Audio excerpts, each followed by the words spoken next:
Welcome back to episode of call talk. ہمارے viewer ہیں احتشام جیلانی صاحب. انہوں نے ہمارے سے سوال کیا ہے کہ آپ نے جو آپشنز دکھائے ہیں اور آپ نے جو اپنی سیریز سٹارٹ کی ہوئی ہیں, ملٹیپل سیریز ہیں, جس کے اندر ایک تو آپ بلڈر بنا رہے ہیں لوگوں کو, دوسرا آپ لوگوں کو بتا رہے ہیں کہ آپ نے ارننگس کیسے بڑھانی ہے. وہ کہہ رہے ہیں کہ آپ نے اسپیکٹس تو بہت اچھے ہیں, لیکن جو یہ ویورز ہیں جو اتنی ہیں وہ اتنی زیادہ ویورشپ نہیں ہے ابھی.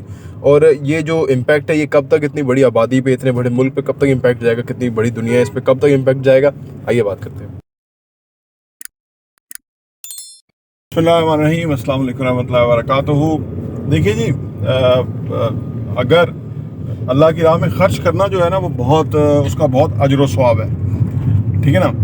اور جب ہم اللہ کی راہ میں خرچ کرنے کی بات کرتے ہیں نا تو عام تاثر ذہن میں آتا ہے کہ یار جو امیر لوگ ہیں جن کے پاس وسائل ہیں وہ خرچ کریں اللہ کی راہ میں, ان کے پاس پیسہ ہے. ہمارے پاس تو مطلب اپنا گزارے کے لیے پیسے ہیں, تو ہم کوئی امیر نہیں ہے یا اتنے کوئی وہ نہیں ہے.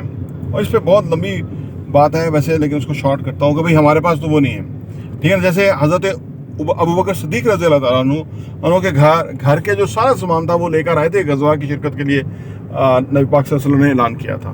اور دوسری طرف جو حضرت عمر فاروق رضی اللہ عنہ تھے وہ امیر تھے اور ان کے پاس مال بھی تھا. تو وہ جب آپ صلی اللہ علیہ وسلم نے پوچھا کہ حضرت عمر فاروق سے کہ آپ اپنا کیا مال لے کے آئے ہیں, یعنی کیا کچھ لے کے آئے ہیں, تو مفہوم ہے غلطی کوتاہی معاف.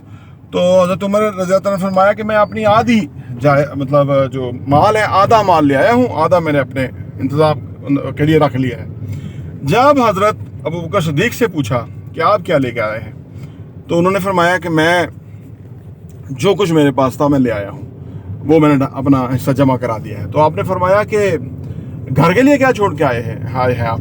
تو حضرت ابوبکر صدیق نے فرمایا کہ اللہ اور اللہ کا رسول چھوڑ کے آیا ہوں. تو اس وقت حضرت عمر فاروق نے فرمایا کہ میں حضرت ابوبکر صدیق کا مقابلہ نہیں کر سکتا یا میں ان کے لیول پہ نہیں پہنچ سکتا. اچھا, دوسرا یہ کہ جو اللہ کے ہاں اللہ کے راستے میں خرچ کرنے کا ہے, جو امیر لوگ ہیں وہ خرچ تو زیادہ ہی کرتے ہیں, لیکن اللہ کے ہاں یہ بھی ایک اور حدیث کا مفہوم ہے کہ اللہ کو وہ جو اللہ کی راہ میں خرچ کرنا تھوڑا پیسہ زیادہ پسند ہے کہ جو بندہ مشکل سے اس میں سے نکال کے وہ کر رہا ہو, بھلے وہ تھوڑا ہو. یعنی اس کا کیا مطلب ہے؟ اللہ کے خزانے تو بھرپور ہیں, وہاں تو کمی کوئی نہیں. اللہ تعالیٰ تو یہ سب غریبوں کو مالا مال کرے, ارب پتی کھرب پتی بنا دے, لیکن اللہ کو یہ پسند ہے کہ وہ جو مومن ہے, جو مسلمان ہے, وہ یا جو انسان ہے وہ دوسرے کو اپنی مشکل بنا کے یا کاٹ کے اگلے کو سہولت دے رہا ہو. یہ اللہ کو بہت پسند ہے. اس کے بدلے میں جو بہت پیسہ دینے والے شاید اس سے بھی زیادہ درجہ ہو, اللہ کے خزانے ہیں, درجات اللہ کے ہاں ہیں, وہ انہوں نے دینے ہیں. لیکن بات کرنے کا مطلب یہ ہے کہ اس طرح ایک سٹار فش کی مثال ہے کہ کوئی بچہ تھا, وہ سٹار فش جو ہے وہ سمندر سے باہر آ کے گر جائیں گی, اور وہ پورے ساحل پہ پڑی ہوئی تھی. ایک بچہ تھا, وہ ایک مچھلی پکڑتا تھا, اس کو سمندر میں پھینکتا تھا. تو ایک آدمی تھا وہاں, اس نے کہا بیٹا یہاں تو لاکھوں مچھلیاں, تم کتنی کو بچا پاؤ گے؟ تو اس مچھلی نے کہا کہ میں جتنی کو میں بچا پاؤں گا, میں اتنی میرا کام ہے, میں اتنا تو کم از کم بچاؤں جتنی میں بچا پاتا ہوں. حضرت ابراہیم علیہ السلام کو آگ میں ڈالا گیا, اس پہ بھی ایک بہت بڑا واقعہ ہے, مفہوم اس کا پیش کرتا ہوں کہ ایک چڑیا تھی جو منہ میں چونچ میں ایک قطرہ پانی کا لے کے آتی تھی اور اس آگ کے اوپر ڈالتی تھی. سبحان اللہ, کیا یاد آ گیا. تو وہ چڑیا کو پوچھا گیا کہ تیرے ایک چونچ پانی ڈالنے سے یہ جو آگ ہے حضرت ابراہیم کے لیے جو الاؤ جلایا گیا ہے اس میں کیا فرق پڑے گا؟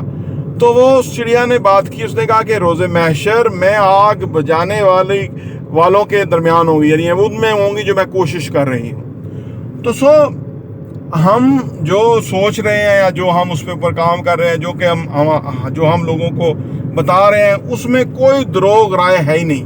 ہوتا ہے نا بندہ کا کوئی ایگزیجریٹ کر کے چیزیں بتا رہا ہے, جی ایسا نہیں ہے, اور وہ بتا رہا ہے ایسا ہے ہی نہیں. لیکن انفارچونیٹلی جو ہمیں سمجھ آئی ہے ابھی تک, جو ہم نے 1 لاکھ جو بلڈرز بنانے کی جو مہم شروع کی ہے, ابھی 1 ویک ہوا ہے, ہمارے پاس لوگ ریڈی ہیں. کوئی اگلے مہینے آ رہا ہے, کوئی 15 دن کے بعد آ رہا ہے, کوئی 2 مہینے کے بعد آ رہا ہے, کوئی باہر کنسٹرکشن کا کام کر رہا ہے, وہ کہتا ہے میں پاکستان میں کام کرنا چاہتا ہوں, آپ نے بہت اچھا پروگرام شروع کیا ہے. میں آپ کے عرض کرنے کا مطلب یہ ہے کہ بس وہ اوورسیز پاکستانی اتنے عظیم لوگ ہیں, میں تو کہوں گا ہماری انٹریکشن ہی ان کے ساتھ ہے. وہ تو ایک تو پہلی بات یہ ہے کہ وہ یہاں کا بیج ہے, یہ جو ایک نبی پاک صلی اللہ علیہ وسلم کا تحفہ ہے, یہ جو ملک یہاں کا بیج ہے وہ اگ گیا ہے جا کے کہیں پہ, لیکن وہ ان کا جو ہوم لینڈ ہے وہ ان کو بہت عزیز ہے. ہمیں تو یہ سمجھ آتی ہے, وہ باہر پیسہ انویسٹ ہی نہیں کرتے, ادھر ہی انویسٹ کرتے ہیں. وہ انہوں نے ڈالر میں روک کے رکھے ہوتے ہیں, وہ وہاں نہیں. وہ انہیں پتہ ہے کہ ہماری, اللہ معاف کرے, کوئی بھی کسی کی بھی اگر ڈیتھ تو ہماری بھی ہو جائے تو ہمارا بھی وہ جو ڈیڈ باڈی کا جو باکس ہوتا ہے اس کے اندر ہی جانا ہوتا ہے, تو وہاں سے بھی اسی طرح ہی آنا ہوتا ہے. تو وہ دے نوز کہ بھائی ان کا وہاں کچھ نہیں ہے, وہ ان کا سارا کچھ یہی ہے, تو وہ یہیں آنے کے لیے بےتاب ہے. جیسے ایک ہوتا ہے نا, مطلب ایک مچھلی پانی سے باہر جو بےتاب ہوتی ہے اور وہ پانی میں آنا چاہتی ہے, تو وہ ان کے یہ جذبات ہیں. وہ یہاں کاروبار کرنا چاہتے ہیں, وہ یہاں آنا چاہتے ہیں, وہ یہاں پیسہ لانا چاہتے ہیں, وہ اس ملک کو ترقی دلانا چاہتے ہیں. لیکن اللہ کو دیکھیے کیا ہمارا آزمائش اور امتحان ہے کہ اس ملک کے جو کرتا دھرتا ہے وہ ان کو نہیں آنے دینا چاہتے. ان کو اپنا جو انہوں نے پنجے گاڑے ہوئے ہیں اس ملک کے اندر, وہ فرعونیت والے پنجے, وہ ان کو لگتا ہے کہ وہ کمزور پڑ جائیں گے. وہ تو کمزور پڑنا ہی ہے. فرعون کو اللہ نے غرق کیا, تو آج کے جو زمانے کے فرعون ہیں ان کو اللہ غرق نہیں کرے گا. یہ 2-3 خاندان جو اس ملک کو لوٹ کے سوٹ کے جو تباہ و برباد کر کے چلے گئے ہیں اور ابھی بھی پھر پروگرام بنا رہے ہیں, تو وہ لوگ اتنے وہ جو ہے نا ڈیسپریٹ ہے آنے کے لیے. ہمارے ہاں لاقانونیت ہے. وہ جو چیف جسٹس سے بیٹھا ہوا ہے, پتہ نہیں وہ اللہ کو اس کو جان پیاری ہے یا اس کو تو چاہیے کہ کم از کم وہ تو پہلے سولی پہ لٹک جائے کہ بھئی میں انصاف قائم کروں گا, میں اداروں کو ان کے حدود میں رکھوں گا. اس کا تو حق بنتا ہے. کہاں لے جائے گا؟ یا تو باتھ روم میں مرے گا اگر وہ اس جبر کے آگے کھڑا نہ ہوا تو بات یہ ہے کہ یہ بس ہر بندے کے لیے اللہ تعالیٰ اتنے بڑے مواقع پیدا کر دیتا ہے کہ اگر وہ ان مواقعوں میں حق سچ کی بات کر جائے تو اپنی آخرت سنوار جائے, عاقبت سنوار جائے, اور اگر وہ ڈر جائے تو پھر وہ کیڑے مکوڑوں کی طرح رینگتا پھرے, وہ زندگی جیتا پھرے. یہ جو بڑی بڑی گاڑیوں میں کالی گاڑیوں میں رینگتے ہی ہیں نا, یہ اندر سے تو چوہے ہیں, باہر سے بڑی پھوپھاں ہیں, اندر سے تو غلیظ گندے ہیں, باہر سے بڑا پروٹوکول ہے. تو یہ ان کی یہ کچھ دن کی بات ہے. ہمارا روز محشر سامنے کھڑا ہوا ہے ہر بندے کا, آج مرے کل دوسرا دن. تو وہ ہم تو دیکھیں جی وہ کام ہمیں تو ہم کر ہی تبھی پا رہے ہیں. اگر اس میں ہمارا کوئی پیسے کا انٹرسٹ ہو یا کوئی ایسا انٹرسٹ ہو پھر نہیں ہم کر پاتے. یہ مجھے پتا ہے, مقصد بڑا ہونا چاہیے. پیسہ بائی پروڈکٹ ہے, مقصد بڑا ہونا چاہیے, سوچ بڑی ہونی چاہیے. انفارچونیٹلی ہمارے ہاں اگر کوئی سوچ بڑی ہو تو وہ لوگ سوچتے ہیں شاید یہ کوئی فراڈ ہے, ڈرامہ ہے, کچھ ہے, یا کچھ بھی ہو تو وہ سمجھتے ہیں کہ جیسے یہ کیا کر لے گا. بھئی عمران خان کے بارے میں یہ لوگ کہتے تھے کیا کر لے گا, کیا کچھ نہیں وہ کر گیا. اور کیا کر سکتا ہے ایک اللہ انسان, کن کو ننگا کر گیا ہے. وہ تو جواب ہی نہیں دے پسے. پورا ملک سوال بنا ہوا ہے, ہر بندے کا منہ سوالیہ نشان بنا ہوا ہے. ان کو ہی نہیں سمجھ آتی کہ جن کو جواب دینا ہے, جو جواب دے ہیں ان کو نہیں سمجھ آ رہی. یہی فرعونیت تھی, یہی فرعون تھا کہ پورا جو مصر ہے وہ سمجھ رہا تھا, فرعون ہی نہیں سمجھ رہا تھا. جب غرق ہوا تو اس نے کہا میں تیرے اللہ کو مانتا ہوں موسیٰ. اور دیر ہو گئی تھی, اب دیر ہو گئی ہے.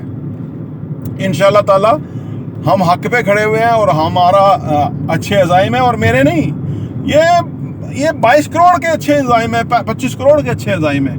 صرف یہ ہے کہ ان کو وہ ایک انوائرمنٹ میسر نہیں آ رہا جس کے اندر انہوں نے اس ملک کو آگے لے کے جانا ہے. اور یہ امتحان ہے, آزمائش ہے, اس سے انشاءاللہ تعالی ہم نکلیں گے, ہم سرخرو ہوں گے. ہم نہیں تو ہماری نسلیں. کوئی کسی کو جبر سے روک نہیں سکا. یہ ملک ترقی کر چکا. یہ ملک کے لوگ جو ہیں وہ سمجھ چکے, سمجھ جانے نہ جانے گل ہی نہ جانے باغ تو سارا جانے ہے. اپنی عزت کو کم کریں گے.